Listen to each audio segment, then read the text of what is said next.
O sige, on the level. Magsalita ka kung mali ako. Sige. Usapang barkada, usapang kapatid. Tama ako, mali? Tama naman, sir. O ikaw, magsalita ka. Tama, sir. O ikaw. Ikaw. Sir, tama po, sir. Puri-puri po, sir. Nag-thank you naman po kami, sir, sa Ha? mga sir. Kapatid, wag mo kong bulahin. Kita ko eh. Kung nakita ko may mga four wheels, ba't ako mag-abala? Yes, sir. Oh, kapatid, on the level, magsalita ka. Lalaki ka naman. Tama ako, mali. Oh. Huwag natin gawin yung mali.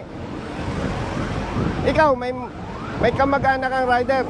Ako po mismo, sir. Rider ako. Oh, wag na ikaw. Meron po, sir. Oh, kung yun lang ay pahuli ko, okay lang sa'yo. Ikaw, may kamag-anak kang rider. Oh, yun lang ay pahuli ko. Okay sa'yo, hindi? Sir, may violation po. Ay nako, palusot kayo eh.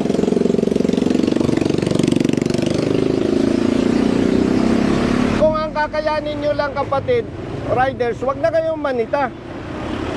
Malaking kalokohan yan.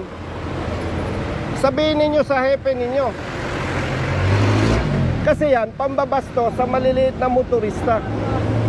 Oh, yun oh, highly tinted oh. Kotse. Ba't hindi ninyo mapara?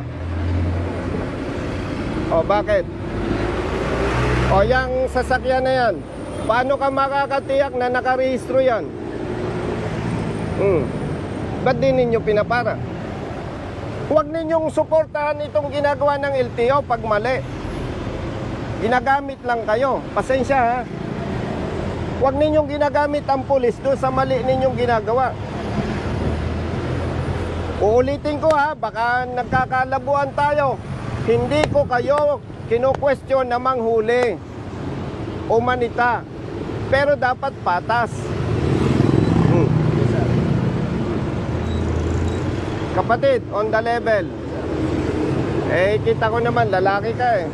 Taga-saan ka? Silang po. Oh, kabitin nyo ka, matapang ka. Sabi mo ngayon ng diretso sa akin kung mali ako. Sir, tama po, sir. Oh, ikaw, Tama naman. taga-saan ka? Cavite City po. Oh, kabitin nyo ka, matapang ka. Sabihin nyo kung mali ako. Respetuhin natin ang bawat motorista, mayaman o mahirap. Yes, sir. Ha? Yes, sir.